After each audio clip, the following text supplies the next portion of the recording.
नमस्कार, आप देख रहे हैं न्यूज 24 उत्तर प्रदेश उत्तराखंड और मैं हूं आपके साथ अशोक तिवारी।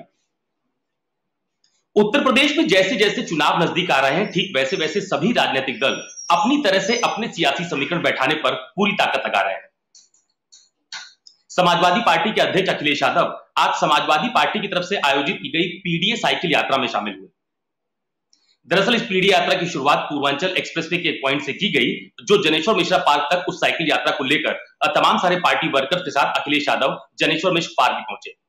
लेकिन इस यात्रा से पहले अखिलेश यादव ने समाजवादी पार्टी के प्रदेश कार्यालय पर बाकायदा एक प्रेस कॉन्फ्रेंस की और उस प्रेस कॉन्फ्रेंस में यह बताया कि ये जो यात्रा समाजवादी पार्टी की तरफ से निकाली जा रही है, ये तकरीबन 5000 किलोमीटर का सफर तय कर चुकी है।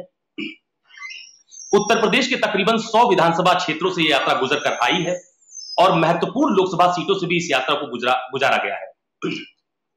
अखिलेश यादव ने यह भी कहा कि इस तरह के कार्यक्रम समाजवादी पार्टी की तरफ से आयोजित होते रहेंगे। लोकसभा चुनाव की तैयारियां जोर शोर से समाजवादी पार्टी की तरफ से की भी जा रही है। लेकिन सबसे खास यह रहा कि जब अखिलेश यादव से यह सवाल पूछा गया कि क्या पीडीए इंडिया गठबंधन के रास्ते अलग अलग हो गए हैं, तो उस पर अखिलेश यादव ने मुस्कुराकर जवाब दिया कि फिलहाल ये पीडीए यात्रा है।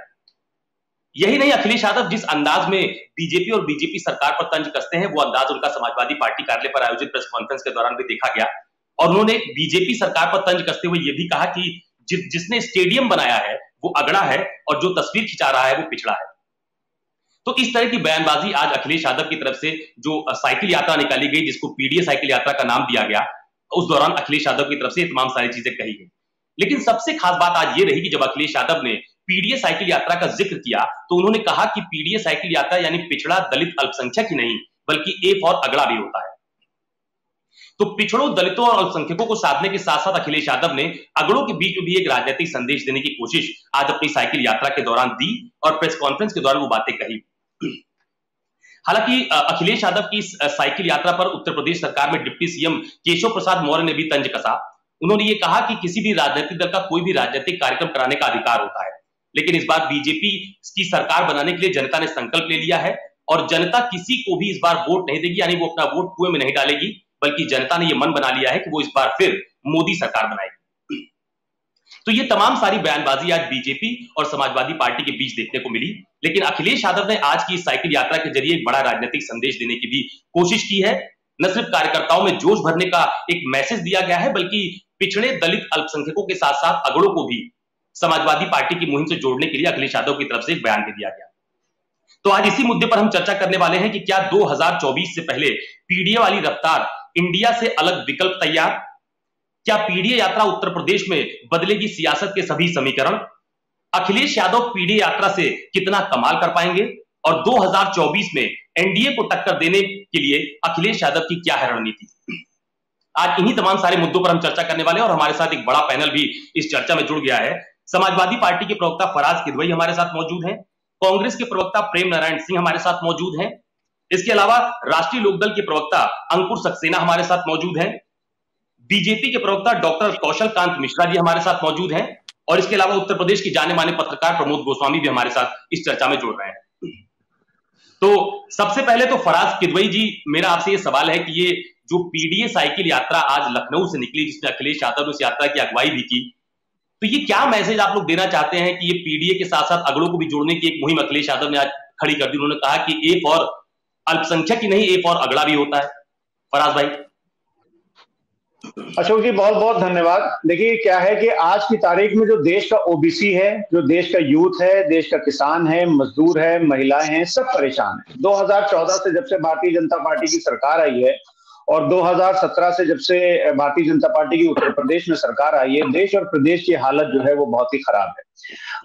आदरणीय राष्ट्रीय अध्यक्ष जी ने जो ये साइकिल यात्रा निकाली है, इसका बेसिकली जो मोटिव है, जो मकसद है, ये एक सोशल जस्टिस की लड़ाई का एक नया स्वरूप है। इस पीडीए यात्रा के जरिए हम ये संदेश देना चाहते हैं कि जातीय जनगणना उत्तर प्रदेश में और देश में कराई जाए, बराबर की हिस्सेदारी मिले, सामाजिक और आर्थिक विषमता के विरुद्ध ही हमारी पीडीए यात्रा है। राजनीतिक ताकत के लिए है, जो पिछड़े हैं, दलित हैं, शोषित हैं, अल्पसंख्यक हैं और जो पिछड़े अगड़े भी हैं। आजम खान साहब पर जो अत्याचार हो रहे हैं उसके विरोध में ये यात्रा है। अल्पसंख्यकों के ऊपर जो अत्याचार हो रहे हैं और महिला आरक्षण में ओबीसी की हिस्सेदारी की हम लोग जो है वो डिमांड करते हैं। देखिए अभी क्या है कि आज की तारीख में प्रधानमंत्री जी ने अभी, अशोक जी अगर आपने देखा होगा कि कुछ दिन पहले भाषण दिया था, मुझे लगता है मध्य प्रदेश में शायद, कि उन्होंने कहा था कि भारत में दो जात हैं खाली, एक अगली है, अगली एक गरीब है और एक अमीर है। लेकिन प्रधानमंत्री जी बार बार अपनी जात बताना नहीं भूलते हैं। अमित शाह जी तेलंगाना में जाते हैं और वो बोलते हैं कि अगर हम इनकी वहां सरकार बनी तो ये जो है वहां पे ओबीसी मुख्यमंत्री बनाएंगे। तो भारतीय जनता पार्टी खुद कंफ्यूज है कि वो समझ ही नहीं पा रही है कि वो करे तो क्या करे। बेसिकली क्या है कि एक तरफ तो अमित शाह जी जब तेलंगाना में ये बात करते हैं तो देखिए जनता को किस तरह से ये अशोक जी भ्रमित करते हैं। इनको पता है कि तेलंगाना में इनके 5 एमएलए नहीं जीतने जा रहे हैं, सरकार बनना तो बहुत दूर है, तो वहां पर इन्होंने ओबीसी की घोषणा कर दी।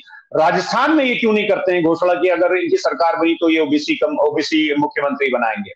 दूसरी तरफ ये है कि आप देखिए अशोक जी के प्रधानमंत्री जी और भारतीय जनता पार्टी बात करती है डेमोक्रेसी की, डेमोग्राफी की, डाइवर्सिटी की, लेकिन इनको कितना यकीन है कि बिना पीडीए को लिए हुए ये चल सकता है।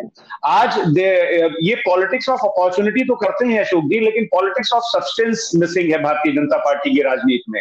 आज देश के हालात क्या हैं? आज देश के 19 करोड़ लोगों ने काम ढूंढना अशोक जी बंद कर दिया है। 28 करोड़ लोग ऐसे हैं जिनके पास धन का काम भी नहीं है। इसका मतलब 32 करोड़ लोग जो है वो 140 करोड़ लोगों को सपोर्ट कर रहे हैं, यानी कि हर एक व्यक्ति 4 लोगों को सपोर्ट कर रहा है। इसी वजह से फैमिली पावर्टी जो है वो भारत में बढ़ रही है।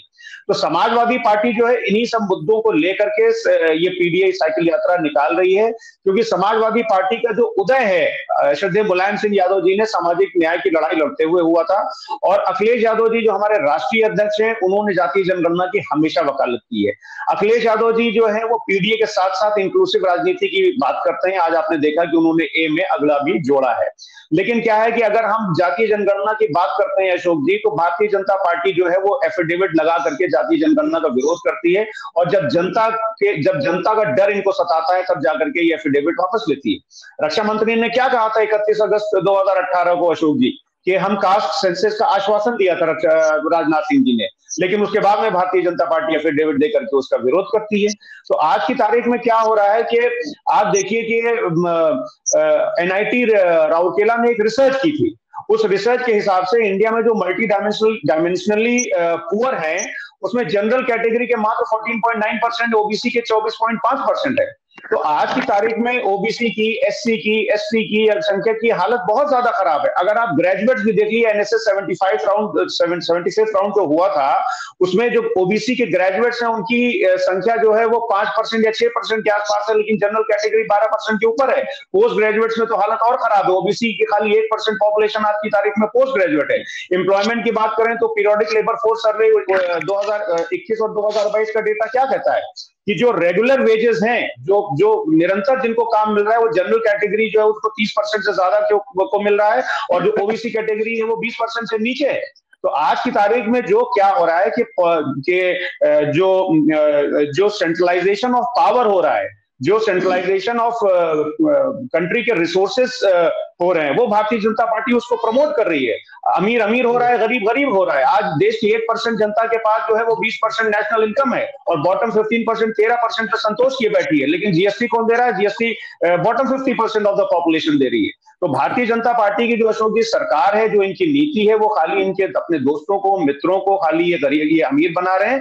भारत का गरीब जो है बेचारा वो गरीब होता जा रहा है। इसीलिए आदरणीय राष्ट्रीय अध्यक्ष हमारे अखिलेश यादव जी ने ये पीडीए यात्रा निकाली है, ताकि दलितों को, वंचितों को, शोषितों को, ओबीसी को, और जो अगले जो पिछड़ गए हैं सामाजिक स्तर पे और शैक्षिक स्तर पे, उनकी लड़ाई लड़ने का काम आदरणीय अखिलेश यादव जी कर रहे हैं। नहीं, लेकिन फराज भाई एक सवाल तो ये भी उठता है ना कि पीडीए को नाम दिया गया था पिछड़ा दलित अल्पसंख्यक, तो ये अगड़ों की अचानक याद कैसे आ गई? क्या ऐसा लगने लगा था कि अगले पिछड़ मतलब छिटक न जाए समाजवादी पार्टी से? कुछ ऐसा भी मन में आया क्या समाजवादी पार्टी के? तभी आज एक और अगला समीकरण सामने आ गया। देखिए अशोक जी, क्या है कि मैंने आपको बोला कि समाजवादी पार्टी का जो उदय है वो श्रद्धेय मुलायम सिंह यादव जी ने सोशल जस्टिस की लड़ाई लड़ते हुए लड़ा था।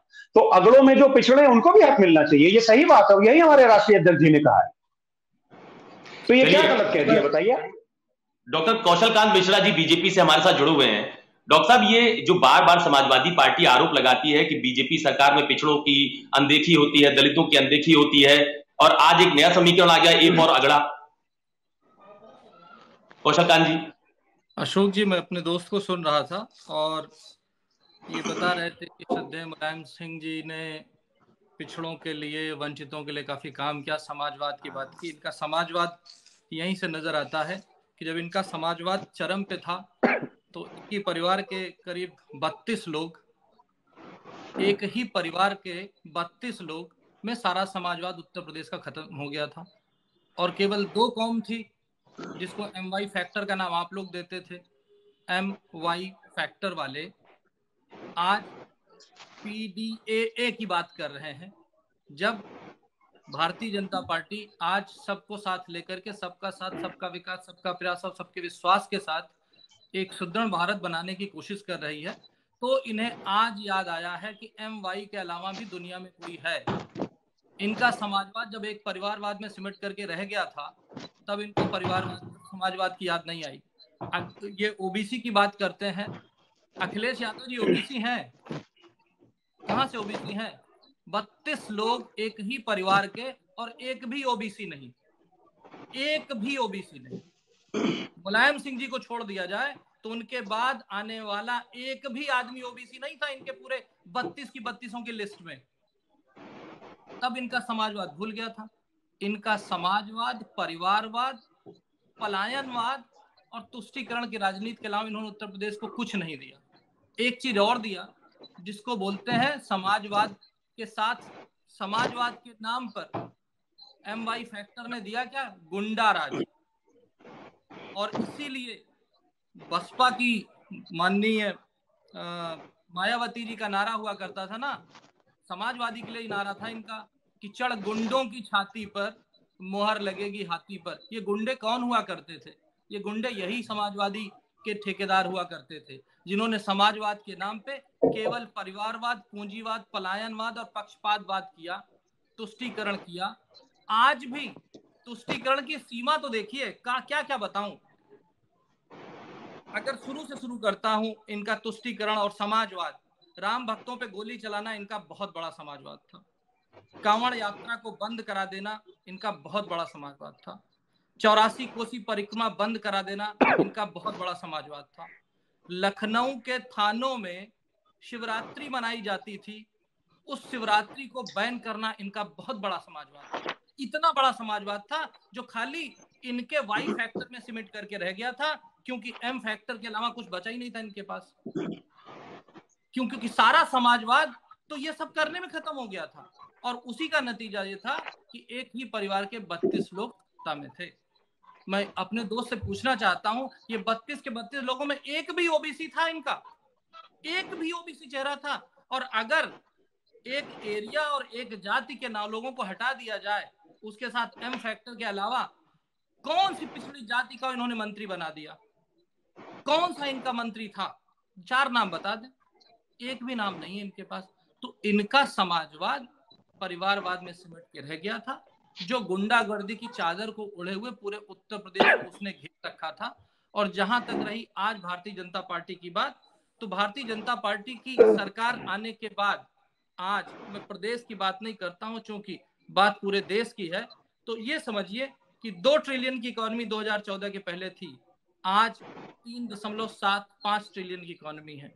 एक्सपोर्ट 312 बिलियन डॉलर का था, जो उससे 3 गुने से ज्यादा बढ़कर के 770 बिलियन डॉलर का हो गया। अर्थव्यवस्था फ्रेजाइल 5 में होती थी 2014 के पहले, आज वो बढ़कर के देश विश्व की सबसे फास्टेस्ट ग्रोइंग इकोनॉमी और 5वें नंबर पे आ गया है, और अगले कुछ सालों में 3रे नंबर पे आ जाएगा।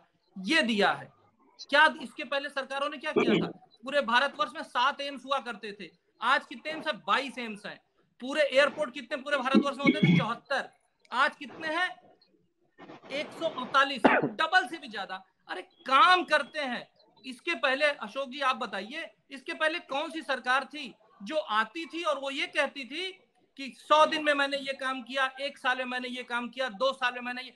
हम अपना काम करते हैं, अपना रिजल्ट लेकर के जनता के सामने आते हैं, अपना काम दिखाते हैं। आप बताइए, आपको याद है कि 2014 के पहले कोई सरकार थी जो ये कहती हो कि मैंने 100 दिन में ये काम किया, मैंने 1 साल में? मुझे तो नहीं याद है। आप मेरे से पहले से पत्रकारिता में शायद आपको याद हो, पर मेरी नॉलेज। अशोक जी 20 सेकंड दीजिएगा बस। अशोक जी 20 सेकंड दीजिएगा। बात पूरी कर लो, आपके पास आ रहे हैं। बड़ा लंबा बोले थे तो आपकी सच्चाई और गुंडों को बरकत कहाँ करूं? अतीक अहमद, आजम खान, मुकीम काला, फुरकान, गायत्री प्रजापति, मोनू सिंह, अभय सिंह, अरे राम मूर्ति वर्मा जी थे जिन्होंने तो पत्रकार के ऊपर पेट्रोल डाल के उसे जला दिया था। है? आपके अपने ही गुंडे जो लोग थे जिनको आपने विधान परिषद का तिरस्कार कर दिया, उनको एमएलए बनाया, उनको संसद भेजा, उन्हीं गुंडों का फोन आता था, कहता था कि पुलिस वालों को अपने घर में बंदी बना लेते थे। वो सरकार आपने चलाई है। आपके जमाने में जब गोलियां चलती थी, मेंबर ऑफ पार्लियामेंट हो, एमएलए, उसको दौड़ा दौड़ा के सड़कों पे मारा जाता था। ऐसी सरकार दी थी आपने। यही गुंडागर्दी की सरकार से दुखी होकर के आज उत्तर प्रदेश ही नहीं पूरे भारतवर्ष ने एक डबल इंजन की विकासवादी सरकार चुनी है, जिसमें न कोई पिछड़ा है न कोई अगड़ा है। क्योंकि जब लाभार्थी होते हैं तो लाभार्थी में न किसी का जाति देखा जाता है, न किसी का धर्म देखा जाता है। जब घर दिए गए, जब शौचालय दिए गए, जब सड़कें बनाई गई, जब एम्स बनाए गए, जब आयुष्मान भारत योजना आई, जब उज्ज्वला योजना आया, जब नल से जल की योजना आई, उसमें हमने किसी का जाति अगड़ा पिछड़ा नहीं देखा। हमने क्या देखा? सबका साथ, सबका विकास, सबका प्रयास और सबका विश्वास। और ये सबके विश्वास का ही नतीजा है कि 47 तक कोई जगह नहीं है। अशोक जी आप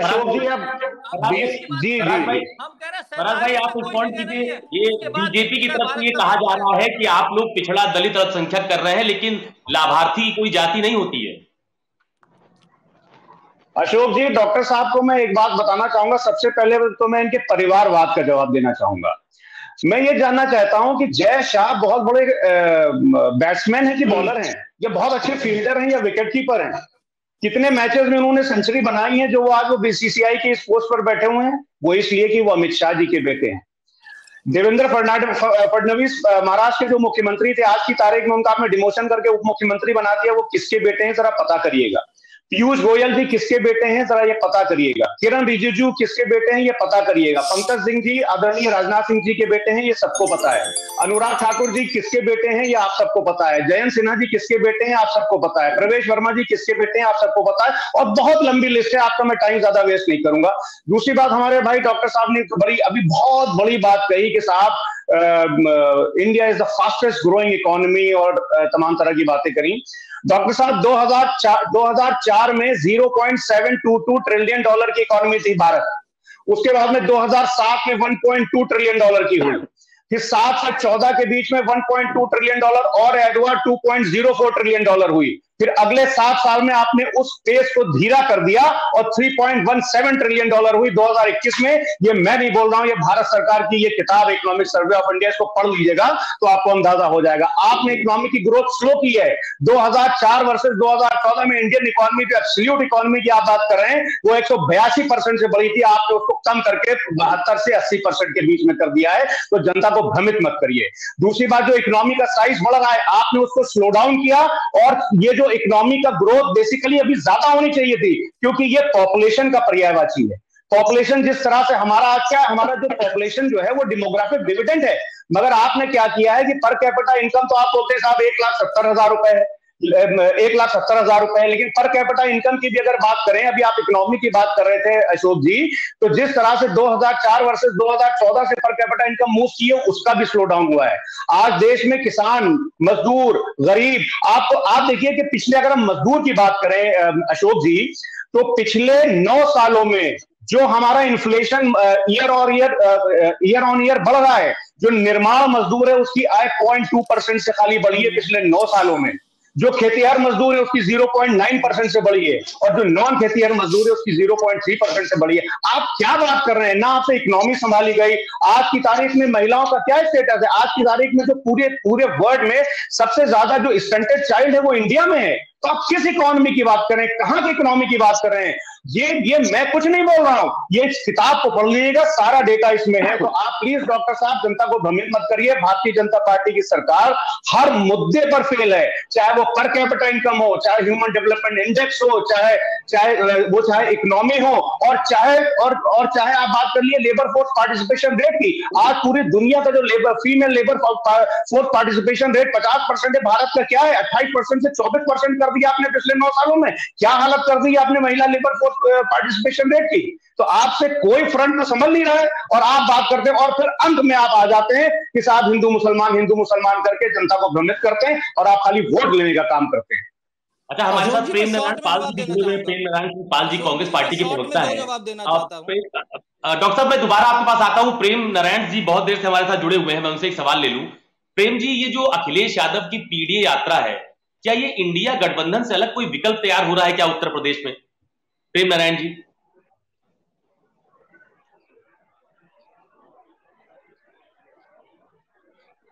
नहीं, देखिए, इसका जवाब तो स्वयं अखिलेश जी दे सकते हैं।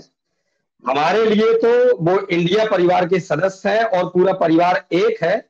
और हमारे लिए खुशी की बात यह है कि इंडिया परिवार के जितने सदस्य हैं वो सभी सदस्य जितने अधिक धरातल पर जाकर के अपना कार्य करेंगे, जितनी मजबूती से कार्य करेंगे, इंडिया परिवार उतना अधिक मजबूत होगा, उतना सशक्त होगा और भारतीय जनता पार्टी की उतनी भव्य विदाई, उतनी शानदार विदाई 2024 में देखने को मिलेगी।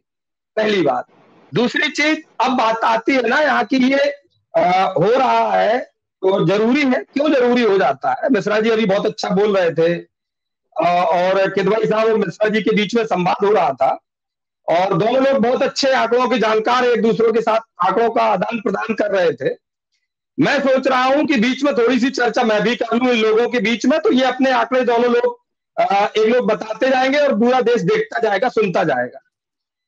पहली बात, मिश्रा जी अगर ये बता दें कि आपकी जो सशक्त और सबके साथ सबके विकास वाली सरकार है, वो कोविड के टाइम पर आपने कितने लोगों की मृत्यु हुई, कितने लोग काल के गाल में समाये, उसका आंकड़ा दे दें।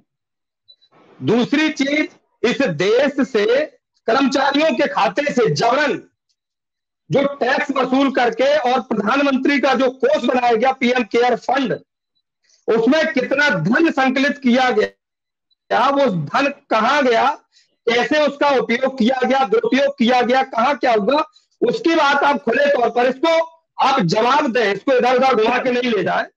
रिसेंटली अभी CAG की यानी कैग की रिपोर्ट आई है।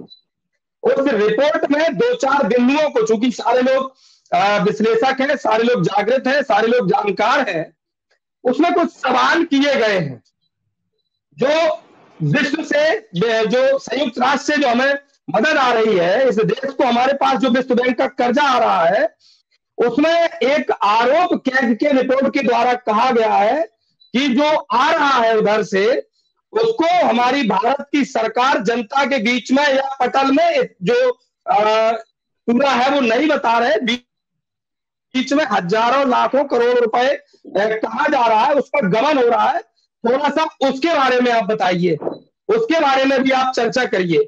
चर्चा करने के बाद में आपने अभी एम्स की गिनती बता दी, तो आप एम्स के आंकड़ों के साथ में एक निवेदन करना चाहूंगा। बहुत अच्छे जानकार व्यक्ति है, जब आप मीडिया में डिबेट में आए और मीडिया में डिबेट में आने के बाद जब आप ये बताएं कि हमने इतने एम्स बनवा दिए, तो कितने एम्स संचालित हुए, उनकी फोटो के साथ आ जाया करिए, थोड़ा सा अच्छा लगेगा, लोगों को जानने में सुविधा होगी। क्योंकि सोशल मीडिया में और तमाम मीडिया के माध्यम से आपके सामने बहुत अच्छी तस्वीरें आती हैं कि यहाँ शिलान्यास हुआ था, यहाँ एम्स बनना था और उसके बाद में वो बांस के डंडे गड़े हुए हैं और वो सारे लोग एकदम अदृश्य हो जाते हैं। वो एक शक्तिशाली लोग होते हैं जो गायब हो जाते हैं, इंडिविजुअल पर्सन होते हैं, वो दिखते ही नहीं है, मरीज कहाँ से आ रहे हैं, कौन भर्ती हो रहा है, इमारत कहाँ है, भवन कहाँ है।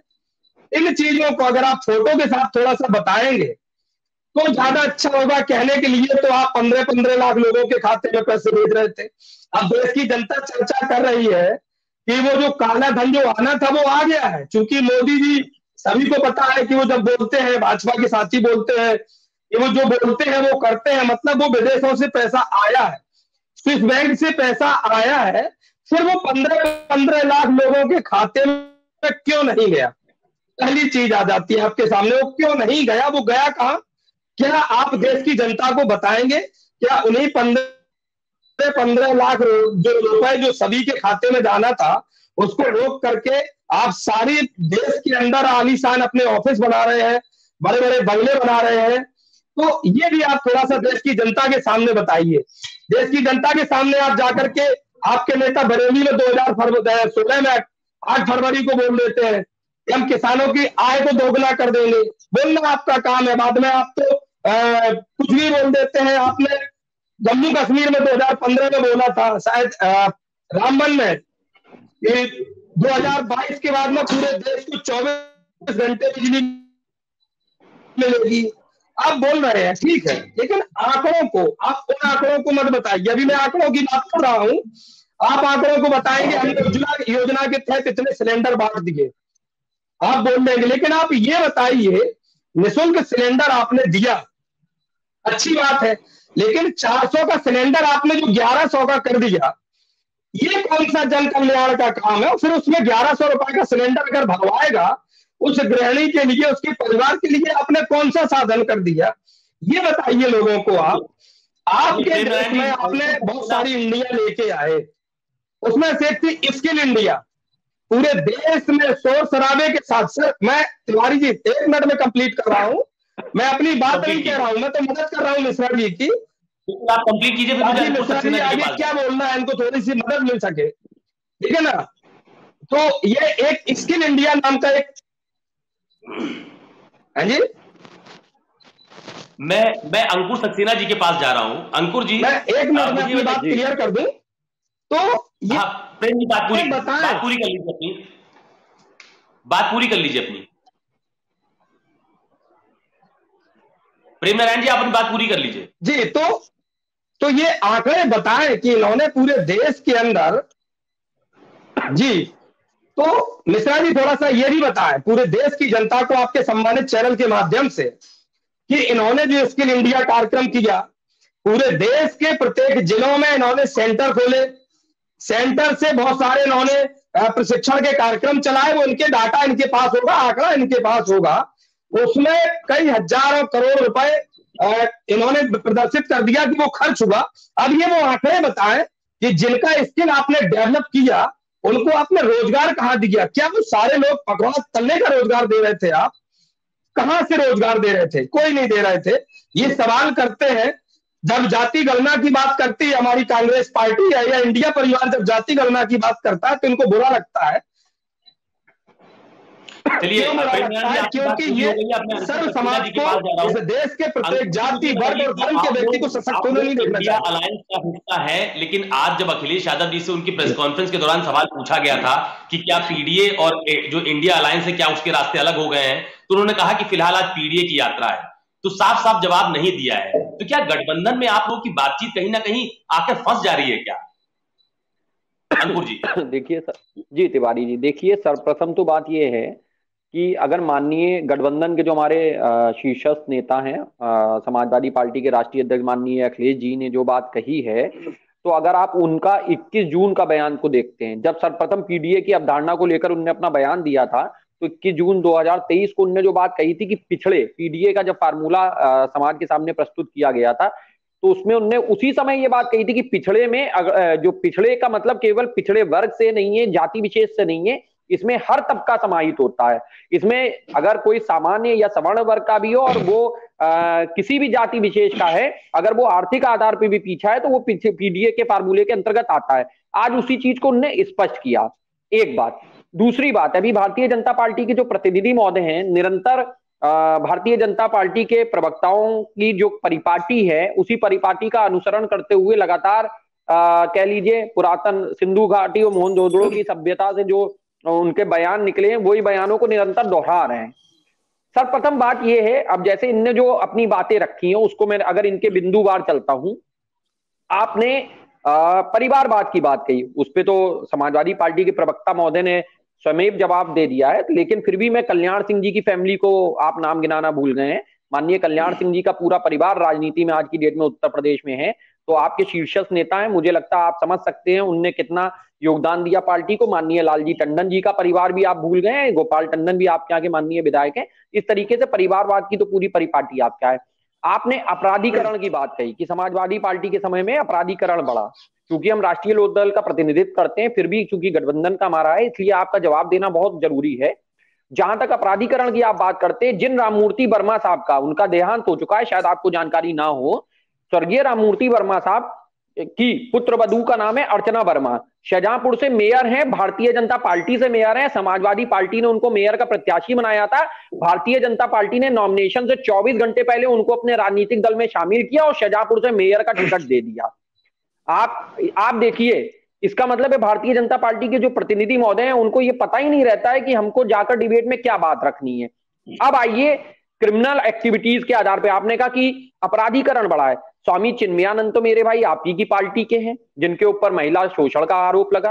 विनोद सेंगर भी आप ही की पार्टी के हुआ करते थे, जिनके ऊपर शोषण का आरोप लगा। ये हम नहीं कह रहे हैं, ये स्वयं आपके यहाँ का दृष्टिगोचर होता मामला है। अब आप बात करते हैं इकोनॉमी की। एक बहुत छोटा सा उदाहरण मैं दे सकता हूं और दे भी रहा हूं। इकोनॉमी का बेस होता है किसान। किसान मजबूत नहीं होगा, हम सशक्त नहीं होंगे। हमारे यहाँ का नारा भी है, जय जवान जय किसान। आप देखिए यूरिया, आप लोगों ने इतना प्रचार किया कि हम सब कुछ दे रहे हैं और किसानों की यूरिया का जो कट्टा है उसको 50 किलो से 45 किलो का कर दिया है और उस पर माननीय प्रधानमंत्री महोदय का फेस भी लगा है। आज सुबह अशोक जी, मैं चारबाग स्टेशन से गुजर रहा था, प्लेटफॉर्म नंबर 1 पे बड़ी हास्यास्पद स्थिति मुझे नजर आई। वहां पे देश के यशस्वी और माननीय प्रधानमंत्री महोदय का बहुत बड़ा काउंटर लगा हुआ है और जिसपे वो अपनी योजनाओं का प्रचार कर रहे हैं। आप सोचिए, अगर आप काम कर रहे हैं तो आपको एक प्रचार की बहुत ज्यादा आवश्यकता नहीं होती, जनता स्वयं आपको एक्सेप्ट करती है आपके कार्यों को। इसके अलावा मैं आपको उदाहरण दे सकता हूं। ये देखिए, मेरी जेब में इस समय एक पोस्टल ऑर्डर पड़ा है। ये 50 रुपए का पोस्टल ऑर्डर है। मैं लेने गया था 10 रुपए का पोस्टल ऑर्डर। मैंने 4 जगह सर्च किया। ये लखनऊ की मैं आपको बता रहा हूं बात, जीपीओ पे, निराला नगर में, पुराने किले में और स्टेशन पे, चारों जगह से ये मैसेज आया कि पिछले 3 महीने से 10 रुपए का पोस्टल ऑर्डर गायब है। मिनिमम 50 रुपए का पोस्टल ऑर्डर जीपीओ जैसी जगह से मिल रहा है। जनता से लूटने के लिए आपने नए नए तरीके इजाद कर लिए हैं, जनता की पॉकेट को कैसे खाली किया जाए। आप जनता के लिए काम नहीं कर रहे हैं, आप केवल उन मुद्दों के लिए काम कर रहे हैं जिनसे आपकी पॉकेट भरे और कहीं ना कहीं जनता का शोषण हो। इसी तरीके से प्रमोद गोस्वामी जी बहुत सीनियर जर्नलिस्ट हमारे साथ इस चर्चा में मौजूद हैं। प्रमोद जी, मेरा आपसे सवाल ये है कि ये जो उत्तर प्रदेश में खासतौर पर पीडीए यात्रा आज अखिलेश यादव ने निकाली है, पूर्वांचल एक्सप्रेसवे से लेकर के जनेश्वर मिश्रा पार्क तक, तो ये पीडीए का जो फॉर्मूला आज अखिलेश यादव ने नए तरीके से पेश किया है कि पीडीए में एक और अगला भी होता है, तो इस समीकरण को कैसे देखा जाए प्रमोद जी? और ये जो पीडीए की साइकिल यात्रा उत्तर प्रदेश के अलग जनपदों में अखिलेश यादव की अगुवाई में निकाली जा रही है, उनके कहने पर, उनके निर्देश पे, इसका कितना प्रभाव देख रहे हैं? अशोक जी, जहां तक पीडीए की आपने 2 सवाल किए हैं और बड़े महत्वपूर्ण हैं। अखिलेश जी ने जो आज पीडीए यात्रा निकाली या पीडीए को लेके ये बात कही, और आपका सवाल है कि क्या इंडिया और पीडीए ये राहें अलग अलग हैं, तो पहली बात तो ये है कि मुझे नहीं लगता है कि पीडीए ये सिर्फ जो है एक राजनीतिक चीजें हैं और अपने पार्टी के ये खाली एक कोई इंडिया गठबंधन को संदेश देने का काम तो नहीं है, लेकिन अपने कार्यकर्ताओं को एक्टिवेट करने का काम है। क्योंकि ये बात भी बहुत स्पष्ट है कि पीडीए से भारतीय जनता पार्टी से लड़ाई नहीं लड़ी जा सकती है और वोटों के बिखराव को रोका नहीं जा सकता है। अगर पीडीए की बात, अगर हम ये संभावनाएं जो व्यक्त की जा रही हैं कि रास्ते अलग होंगे, तो रास्ते अलग होंगे। ये भारतीय जनता पार्टी के लिए इससे बेहतर और इससे मुफीद बात कोई और नहीं होगी, और विपक्ष के लिए भारतीय जनता पार्टी को रोकना भी असंभव सा होगा, क्योंकि जो वोटों का बिखराव है वो जब भारतीय जनता पार्टी के खिलाफ एक प्रत्याशी खड़े करने की जो रणनीति है, भारतीय जनता पार्टी उसी से बहुत ज्यादा विचलित है। और भारतीय जनता पार्टी चाहती भी है कि पीडीए बने, यूडीए बने, इंडिया बने, ये सब बने। जैसे पहले सब राजनीतिक दल थे वो अपने अपने प्रत्याशी खड़े करते थे, वोटों का बिखराव होता था, 37, 38, 35% में वो सरकार बना लेती थी और 67% और 65% जो है वो औंधे मुंह गिर जाते थे। तो उसको रोकने के लिए ये इंडिया बना है, जो भारतीय जनता पार्टी के पेशानी पर पसीने आ रहे हैं, बल पड़ रहे हैं। और मुझे नहीं लगता है, और ये बात उन्होंने अपनी प्रेस कॉन्फ्रेंस में अखिलेश ने स्पष्ट भी की कि ये हमारी यात्रा है और ये सिर्फ कार्यकर्ताओं को अपने एक्टिवेट करने के लिए, और चूंकि उत्तर प्रदेश या बिहार, बल्कि आप कह लीजिए पूरा देश जो है वो जातिगत समीकरणों के आधार पर राजनीति हो गई है। मूल्यों और सिद्धांतों का अब राजनीति से कोई दूर दराज लेना देना नहीं है। बेरोजगारी महंगाई से किसी को कोई लेना देना नहीं है।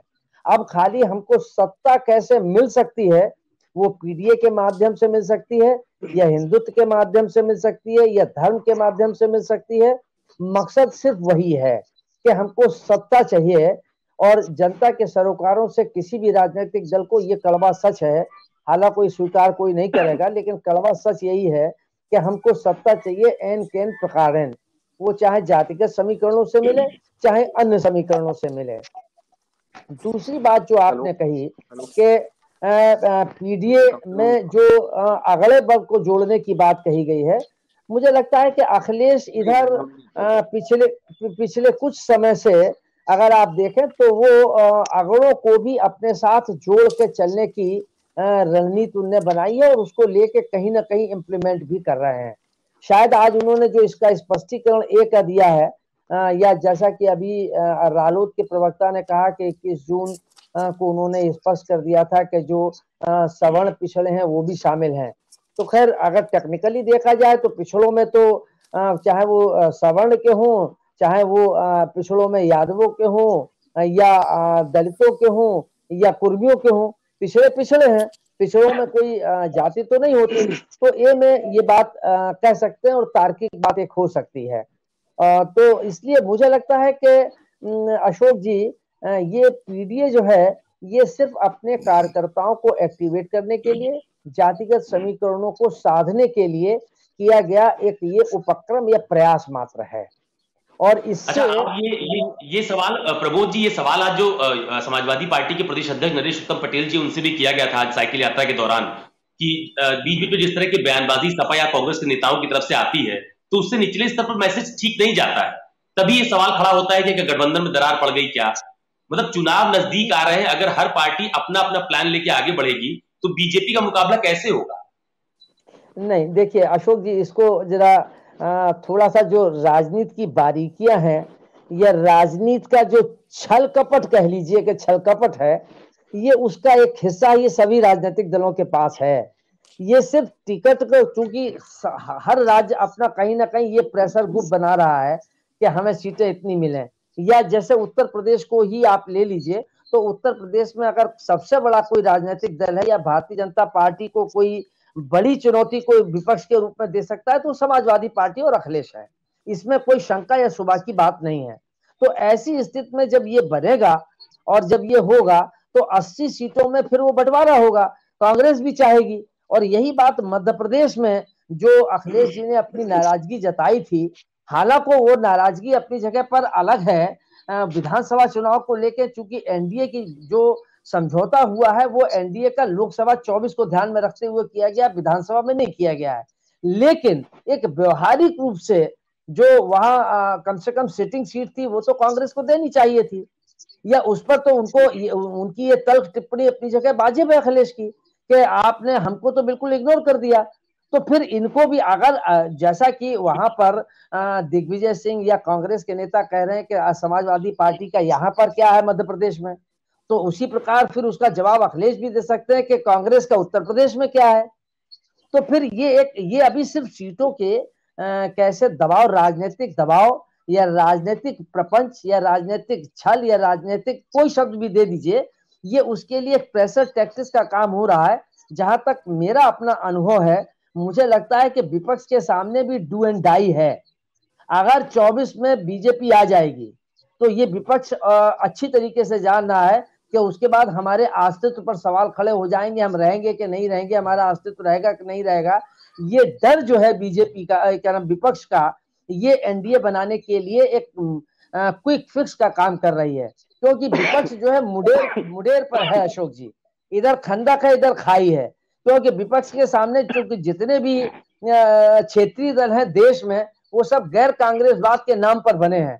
अब सवाल है कि अगर वही क्षेत्रीय दल जो है जो गैर कांग्रेसवाद के नाम पर बने हैं, अगर कांग्रेस वहां मजबूत हो जाएगी तो क्षेत्रीय दल कमजोर होंगे। तो ये इसलिए और भारतीय जनता पार्टी यही बात सोच रही थी इंडिया गठबंधन के बनने से पहले कि ये गठबंधन संभव नहीं है, क्योंकि क्षेत्रीय दल ये चाहेंगे कि कांग्रेस मजबूत न हो, क्योंकि उसी की बुनियाद पर ये खड़े हुए हैं। तो ऐसी स्थिति में ये गठबंधन नहीं बनेगा। लेकिन वहीं दूसरी तरफ एक सवाल ये भी था कि प्रधानमंत्री जी की बहुत स्पष्ट राय पहले से रही है, या उनका कहना रहा है कि ये क्षेत्रीय दल देश के विकास में बाधक है। दो दलीय प्रणाली की कहीं ना कहीं परोक्ष अपरोक्ष में वो वकालत करते रहे हैं। तो 24 में अगर ये आ जाएंगे भारतीय जनता पार्टी, तब तो फिर हमारा कुछ बचेगा ही नहीं। तो इस वजह से इस डर, ये कोई एक स्वाभाविक, या ये कह लीजिए ये कोई नीतिगत आधार पर गठबंधन नहीं है। ये अपने अपने अस्तित्व को बचाने के लिए किया गया इंडिया गठबंधन है। लेकिन प्रमोद जी, सवाल मैं फराज किदवई जी से ले लेता हूं। प्रमोद जी, मैं सवाल फराज किदवई से लेता हूं। फराज जी, क्या डू एंड डाई सिचुएशन है क्या विपक्ष के लिए, जो बात प्रमोद जी कह रहे हैं? देखिए अशोक जी, प्रमोद जी ने एक बहुत अच्छी बात कही और मैं इसको इंडोर्स करता हूं। प्रधानमंत्री जी जो हैं वो क्षेत्रीय दलों को खत्म करना चाहते हैं, एंड ही इज राइट। और उन्होंने हिस्टोरिकली किया भी है। आप देखिए कि रामविलास पासवान जी, उनके कितने पुराने अलाई थे, उनको इन्होंने श्रद्धांजलि दी उनकी पार्टी तोड़ करके, और चचा और भतीजे को लड़ा दिया। और आज की तारीख में क्या हो रहा है कि दोनों हाजीपुर से टिकट मांग रहे हैं। उधर एनसीपी का इन्होंने क्या हाल किया। अगर नीतीश कुमार जी बिहार से इनसे ना हटते तो मान के चलिए अशोक जी कि जनता दल यूनाइटेड भी टूट जाती। तो मैं तो पूरी तरह से सहमत हूं कि मोदी जी जो हैं, प्राइम मिनिस्टर साहब जो हैं, वो क्षेत्रीय दलों को खत्म करना चाहते हैं। और मैं ये इंडोर्स करता हूं जो आपसे बोल रहे हैं। यस, डू और डाई सिचुएशन है हमारे लिए भी और अशोक जी आपके लिए भी, क्योंकि 140 करोड़ की जो जनता है उसके लिए डू और डाई की सिचुएशन है। जिस तरह से देश आगे बढ़ रहा है, जिस तरह से देश में प्रॉब्लम्स आ रही है, मुझे लगता है कि ये हमारी और आपकी और समाजवादी पार्टी की ये पॉलिटिकल रिस्पॉन्सिबिलिटी है, ये हमारा पॉलिटिकल ऑब्लिगेशन है कि एनडीए की सरकार को 2024 में हमको हटाना पड़ेगा। अभी हमारे कांग्रेस के प्रवक्ता बहुत अच्छी बात बोल रहे थे, या आरजेडी के प्रवक्ता जी ने किसानों की बात कही थी। आज उत्तर प्रदेश की अगर हम बात करें तो 60-65% जनता जो है वो एग्रीकल्चर पर निर्भर है। लेकिन आपको एक मैं डेटा और दे देता हूं जाते जाते अशोक जी, कि 2014 में एवरेज किसान पर जो कर्ज था वो 47,000 था, आज बढ़कर के 75,000 हो गया है। आज देश के कुल किसान जो है उसमें आधे किसान यानी कि 50% कर्ज में डूबे हुए हैं। किसानों का एनसीआरबी में आत्महत्या का डेटा आना बंद हो गया है। तो मतलब आज की तारीख में किसानों की जो इनपुट, खेती की जो इनपुट कॉस्ट है वो बढ़ती जा रही है। एमएसपी पर खरीद कितनी हो रही है अशोक जी, ये मेरा नहीं सरकारी डेटा है, 6% पे खाली एमएसपी की खरीद हो रही है।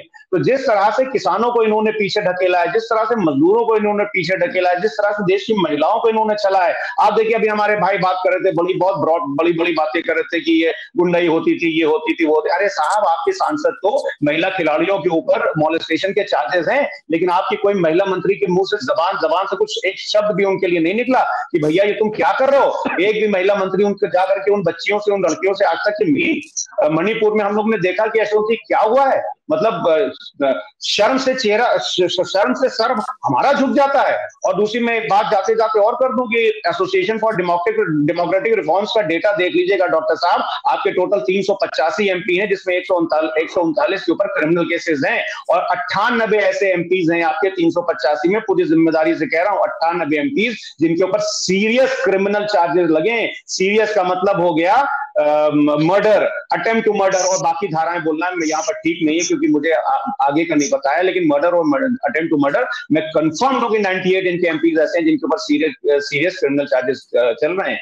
तो ये जो बोलते थे ना कि Bharatiya Janata party is a party with difference, governance with difference, मुझे तो लगता है कि वाकई डिफरेंट है, और वाकई डिफरेंस है क्योंकि ना इनकी गवर्नमेंट है ना इनकी गवर्नेंस है। आज की तारीख में पूरा लॉ एंड ऑर्डर आप देखिए, अभी उत्तर प्रदेश में मेरठ में हमारे ख्याल से पिछले 2-3 दिनों में क्या हुआ है, एक मिस्त्री को पहले गोली मारी दबंगों ने, गोली मारने के बाद उसको पेड़ पर फांसी से लटकाया और उसकी वीडियो शूट किया। कहां का उत्तम प्रदेश, कैसा उत्तम प्रदेश, कौन सा? मैं जवाब ले लेता हूं। डॉक्टर कौशलकांत मिश्रा जी मौजूद हैं। कौशल जी, अभी जो थोड़ी देर पहले बात हो रही थी कि लोकसभा का चुनाव जो आने वाला है ये डू एंड डाई सिचुएशन का है क्या, तो वो कह रहे हैं विपक्ष के लिए भी है क्या, सत्ता पक्ष के लिए भी वैसी स्थिति है क्या? देखिए आलोक जी, आपके इस सवाल का जवाब तो ये है जो मैंने पहले स्पेल में दिया, 47 तक कोई चिंता करने की बात नहीं है। उसके बाद तो आने वाली जनरेशन डिसाइड करे कि 47 तक कोई वैकेंसी। हिटलर ने भी यही किया था अशोक जी, हिटलर ने भी यही किया था, इलेक्शन होना खत्म हो गए थे। डॉक्टर कौशलकांत जी, आप बोलिए, बात पूरी करिए। अब इतने लोगों ने बोला है तो अब सुनने का मादा तो रखिए साहब। मैं टोकना चाहूंगा, जो कुछ सवाल मैंने किए थे थोड़ा मिश्रा जी उन पे भी बोल दें। सब पे आऊंगा। प्रेम नारायण जी रुकिए, डॉक्टर साहब को बात पूरी करने दीजिए, फिर आ रहे हैं आपके पास। एक एक करके आऊंगा। डू एंड डाई की कौशल जी बात पूरी करिए अपनी आप। आलोक जी, डू एंड डाई की सिचुएशन तो विपक्ष के लिए है। इनका एक ही नारा है कि कुछ भी करके कैसे भी करके मोदी जी को 24 में आने से रोकना है। यही इनका कॉमन मिनिमम प्रोग्राम है, इसकी वजह से ये जुड़े हैं। अदरवाइज आप देखिए, बंगाल में देखिए, कांग्रेस दीदी का विरोध कर रही है, कांग्रेस केरला में एक दूसरे का विरोध कर रही है। ये सारे विपक्षी मिलकर के, अरे उनको देखिए, लालू के यहाँ भी देख लीजिए, वहां पे भी हर जगह सारे विपक्षी का कॉमन एजेंडा ये है कि हम कैसे रोक सके मोदी जी को 2024 में आने से। ये इनका कॉमन एजेंडा है। दूसरी तरफ मोदी जी का क्या एजेंडा है कि हमारे देश को 5 ट्रिलियन इकोनॉमी बनाना, हमारे देश को विकसित देश से उठा करके विकासशील देश से हटा करके डेवलप्ड कंट्री में शामिल कराना। हमारा एजेंडा इकोनॉमिक एजेंडा है, हमारा एजेंडा लोगों को आगे ले जाने का एजेंडा है। इनका एजेंडा हमेशा से अभी तक ये रहा है, ये अंग्रेजों की परिपाटी पे चलती हुई पार्टी है। जैसे अंग्रेज आए थे, उन्होंने हिंदुओं को, भारतीयों को डिफरेंट जातियों और धर्मों में जोड़ा, ये उसी परिपाटी पे चलते हुए जा रहे हैं। और मेरे दोस्त ने परिवारवाद की बात की थी। साहब, परिवारवाद तब होता है कि अगर मैं कांग्रेस के परिवारवाद की बात करता हूं, मेरे मित्र कह रहे थे, जाके देखिए, सबसे पहले कांग्रेस के प्रेसिडेंट अगर नेहरू फैमिली से बने थे, मोतीलाल नेहरू 1920 के आसपास बने थे, और हम आज 2022 में बैठे हुए हैं। 70% से ज्यादा, यानी कि 72 साल से ज्यादा केवल एक परिवार का आदमी उस पार्टी को चला रहा है। जब उस परिवार के पार्टी का अध्यक्षता जाने लगी है, पार्टी टूट गई है, नई कांग्रेस खड़ी हो गई है, परिवार एक ही के साथ रहा है। इसके बाद बताता हूं, शिवसेना की अगर बात करें परिवारवाद की, देखिए, बाला साहब ठाकरे, उद्धव ठाकरे, आदित्य ठाकरे, राज ठाकरे, एक ही परिवार, एक पूरी पार्टी। इसके बात करते हैं करुणानिधि स्टालिन, एलगिरी दयानिधि कानी मोजी, मुरलसोरी मारन, दयानिधि मारन, सब एक ही परिवार और एक ही पार्टी।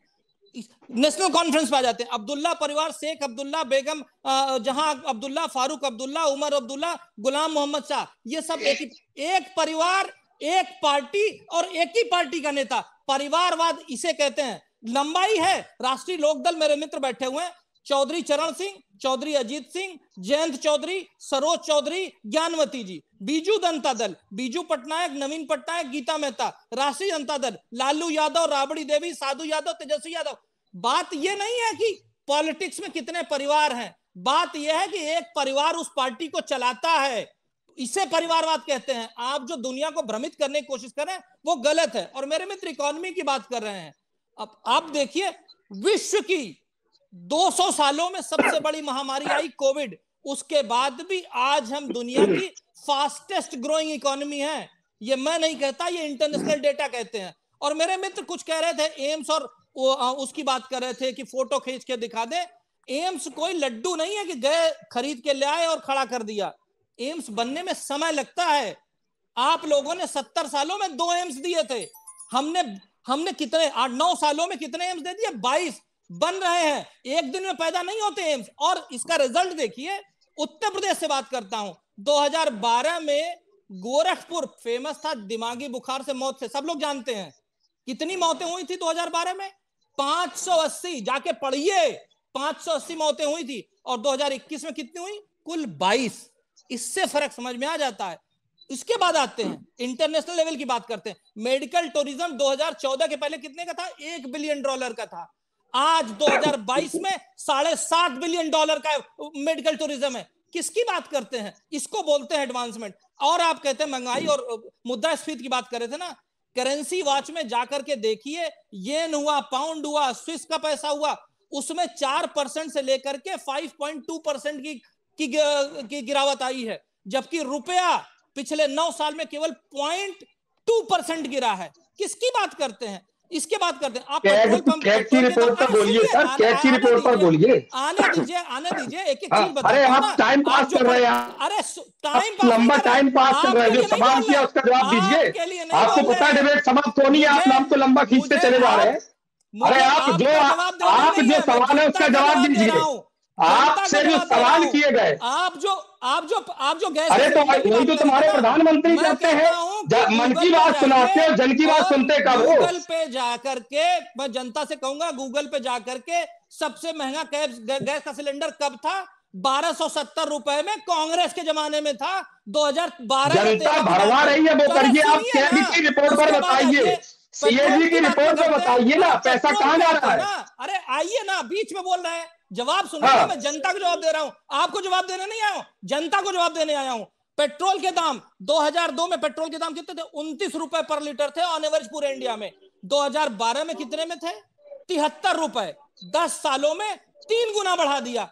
आज कितने हैं? ऑन एवरेज 100 रुपए से। अंतरराष्ट्रीय स्तर पर क्या प्रति डॉलर कितने बैरल का था वो भी बताइए ना। अंतरराष्ट्रीय मार्केट बताइए थोड़ा, उस समय महंगाई का क्या मार्केट था वो बताइए ना। एक्साइज ड्यूटी 3 रुपए से बढ़ा करके 32 रुपए कर दी इन्होंने पेट्रोल पे। अरे आप सेल्फ गोल कर रहे हैं डॉक्टर साहब, डॉक्टर साहब आप सेल्फ गोल कर रहे हैं। 70 साल की आजादी में बढ़ा करके सामान पर टैक्स नहीं लगा दी है। मेरा कहना यह है कि आप सेल्फ गोल कर रहे हैं डॉक्टर साहब। मैं मेरे पास सबसे लेना चाहता हूँ। पहला क्यों मैं फराज सिरवाई भाई से ले लेता हूँ। फराज भाई मुझे ये बताइए, अशोक जी, डॉक्टर मैं आ रहा हूँ, मेरे पास समय की कमी है। मैं 5 आदमी बोल रहे हैं, पांचों ने सवाल किए हैं, तो कम से कम जवाब देने के लिए कम से कम 20% तो समय होना चाहिए। अरे तो सवाल का जवाब देंगे आप, बोल रहे हैं सवाल का जवाब दीजिए, जो मैंने पूछा उसका जवाब दीजिए। मैं आपको जवाब की रिपोर्ट आपको, मैं देश की, ये मेरा सवाल नहीं है, ये सवाल कैग का है, ये कैग की रिपोर्ट का है। देश की जनता का जवाब आप क्या देंगे? आपका प्रधानमंत्री बाहर जाता है मीडिया के सामने, मन की बात बोलते हैं। जिसका जवाब देने आया हूँ, ये वही समाजवादी पार्टी है ना। गुंडा वो होता है, गुंडा। समाजवादी पार्टी का सुनिए मिश्रा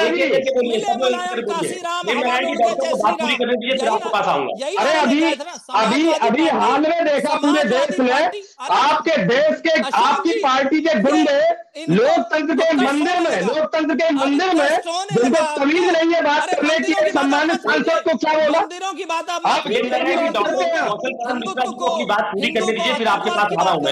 हिंदू आतंकी कहता है। नहीं तो जो सवाल पूछे उसका जवाब देंगे, ये आरोप करेंगे, लंबी बात करेंगे। एकदम नहीं, आप धर्म की बात बताओगे? जवाब दूंगा, जनता के सामने आपको एक्सपोज करूंगा, जनता के सामने आप। अरे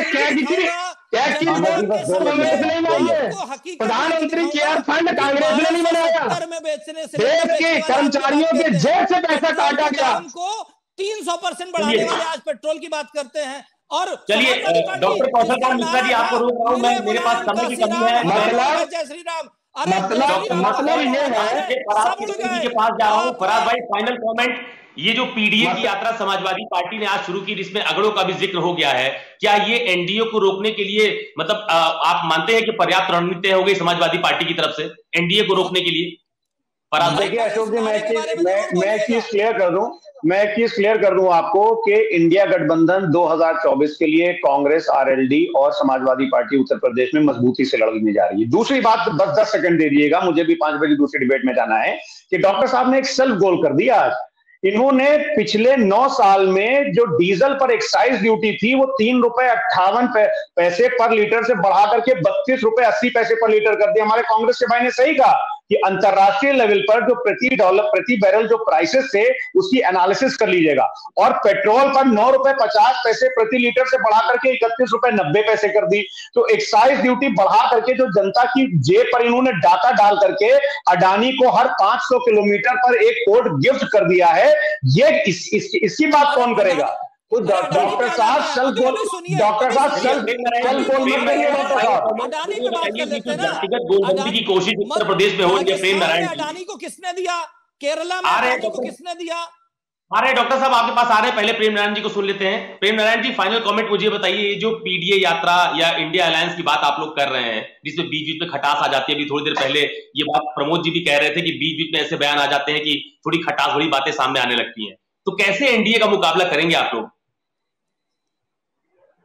नहीं, देखिए पहली बात तो हम आपको बता दें कि ये भारतीय जनता पार्टी के माध्यम से ये प्रायोजित है, ये षड्यंत्र है, जो रार विवाद ये सब करते हैं, ये दूसरे का ज्ञान बांटते हैं। लेकिन अपना देखिए, अभी ओम प्रकाश राजभर जी कुछ दिन पहले इनको कितने विभूषणों से सुशोभित किया, वो ये कभी चर्चा नहीं करेंगे, दूसरे के ऊपर चर्चा करेंगे। दरअसल क्या है दिक्कत इनके साथ क्या है, इनको पता है कि चारों तरफ से इनकी हवा निकल चुकी है।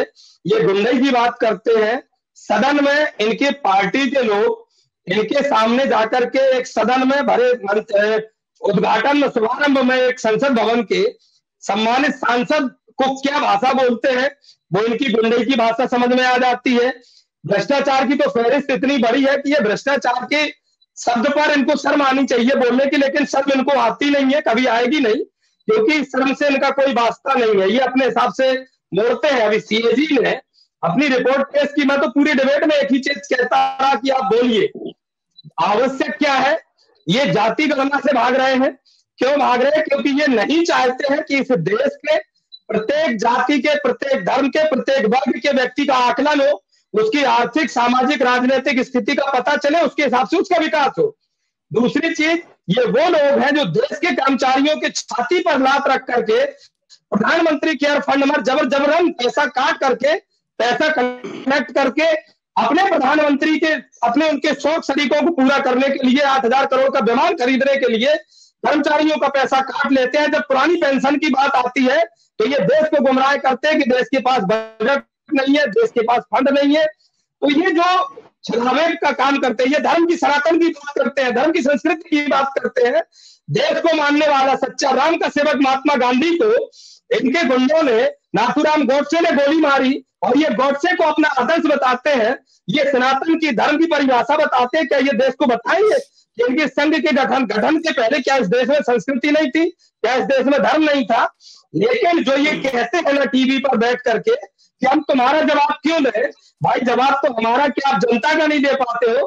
आपके प्रधानमंत्री जी जन की बात नहीं करते, ये मन की बात करते हैं। तो ये इनके सूखे हैं। इंडिया गठबंधन पूरी तरह से सशक्त है, मजबूत है और इनकी विदाई नमस्ते हो रही है।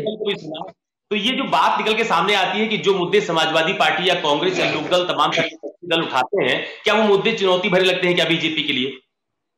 देखिए अशोक जी, अगर इन सब की समरी दी जाए तो अभी तक कांग्रेस हुई या समाजवादी पार्टी हुई या इंडिया गठबंधन क्या करने की कोशिश कर रही है, इसमें जितनी भी पार्टियां हैं सबका एक एजेंडा, सिंगल पॉइंट एजेंडा है कि देश में मुसलमानों को जोड़ो और हिंदुओं को जातियों के नाम पे तोड़ो और राज करो। इसके अलावा और कुछ नहीं कर सकते। हाँ, हाथ जोड़िए, आप ही के बंद करिए भाई साहब। अरे साहब, आप ही का नारा था ना, आप ही आप अपनी बात पूरी कीजिए कौशल कांत जी को। मुझे हिंदू मुसलमान के अलावा मणिपुर पे बोल लेते, मणिपुर पे बोल लेते मिश्रा जी। मणिपुर में मणिपुर में कांग्रेस वही तो बोल रहे हैं पूरी डिबेट में तिवारी जी, वही काटा जा रहा है। किसमें? और आपके हेमंत विश्व शर्मा का बोया हुआ है, आपका बोया हुआ है, जो राम के अस्तित्व पे सवाल खड़ा करती है। अशोक जी मुझे 5 बजे दूसरी जगह ज्वाइन करना था, मैं करूँ क्या? आतंकी साबित करने की कोशिश करती है, जो आतंकवादियों के साथ खड़ी होती है, जिनकी आंखों से आंसू तब निकलते हैं जब आतंकवादियों को सजा होती है। जब अगर मसूद को विमान से लेके जाते हैं, वही आतंकवादी वो रिश्ते में आपके मौसी के लड़के हैं, बोलिए ना उनको। अरे आप तो मौसी कहाँ से आया आप बताए ना वालों के साथ। अरे नहीं, आप तो विमान में बैठा के कौन लेके गया? कंधार पर छोड़ने कौन जा रहा है? आज भी कांग्रेस ये कौन जा रहा है? जिन्ना की मजार पर चादर चढ़ाने कौन जा रहा है? बताइए देश को। जिन्ना को जिंदा बनाने वाले तो कांग्रेस है। कांग्रेस आपका तो कोई स्टैंड ही नहीं है, आपका स्टैंड नहीं है। किसान बिल है, प्रधानमंत्री का पता नहीं चलता कि इजराइल के साथ है, फिलिस्तीन के साथ। तय करिए, स्टैंड तय करिए सर। स्टैंड तय है कि कांग्रेस ने देश को बांटो और राज करो की राजनीति की है, देशवासियों को बांटो और राजनीति करने की कोशिश की है। कांग्रेस ने बोल दिया है, जो आज आप डिबेट में बैठे हो, आपने देश को शौचालय दिए, वहां से बैठ के डिबेट नहीं कर पाते आप। अपने 10 सालों में पेट्रोल के प्राइस को बढ़ाया है। इनके जमाने में हिंदुस्तान फ्रेजाइल 5 इकोनॉमी में पहुंच गया था। इनके जमाने में गोल्ड बॉन्ड को गिरवी रखना पड़ा था। इनके जमाने में अच्छा, लास्ट में एक बात बता दीजिए, आप सीएजी की रिपोर्ट पर क्या कहेंगे? इनके जमाने में लास्ट में आप ये बताइए, सीएजी ने कहा पाकिस्तान के ऊपर आक्रमण करने से इसलिए मना कर दिया था क्यों? क्योंकि देश के मुसलमान नाराज हो जाएंगे। इस तरह की तुष्टीकरण और घटिया राजनीति करने वाले अरे कांग्रेस पार्टी वो देश है जिसने पाकिस्तान को तोड़ करके बांग्लादेश बना दिया। आपने कर क्या पाया है? आपने कर क्या पाया है? इसको अग्निवीर समाजवादी पार्टी के प्रवक्ता फराज खिदवई आपका बहुत धन्यवाद। कांग्रेस के प्रवक्ता प्रेम नारायण सिंह आपका भी बहुत धन्यवाद। लोकदल के प्रवक्ता अंकुर सक्सेना जी आपका बहुत धन्यवाद। और इसके अलावा बीजेपी के प्रवक्ता कौशल कांत मिश्रा जी आपका भी मेरे साथ जुड़ने के लिए बहुत बहुत धन्यवाद। तो आज हम चर्चा कर रहे थे समाजवादी पार्टी की पीडीए साइकिल यात्रा की, और उस पीडीए साइकिल यात्रा का क्या राजनीतिक प्रभाव उत्तर प्रदेश में देखने को मिलेगा, इस पर हम चर्चा कर रहे थे। हालांकि तमाम सारे जो राजनीतिक दल हैं वो लोकसभा चुनाव से पहले अलग अलग मुद्दों को लेकर अपनी सियासी बिठाने में जुटे हुए हैं। हर राजनीतिक दल की तरफ से लोकसभा चुनाव में मतदाताओं को रिझाने के लिए अलग अलग तरह के अभियान और अलग अलग तरह के प्रयोग किए जा रहे हैं।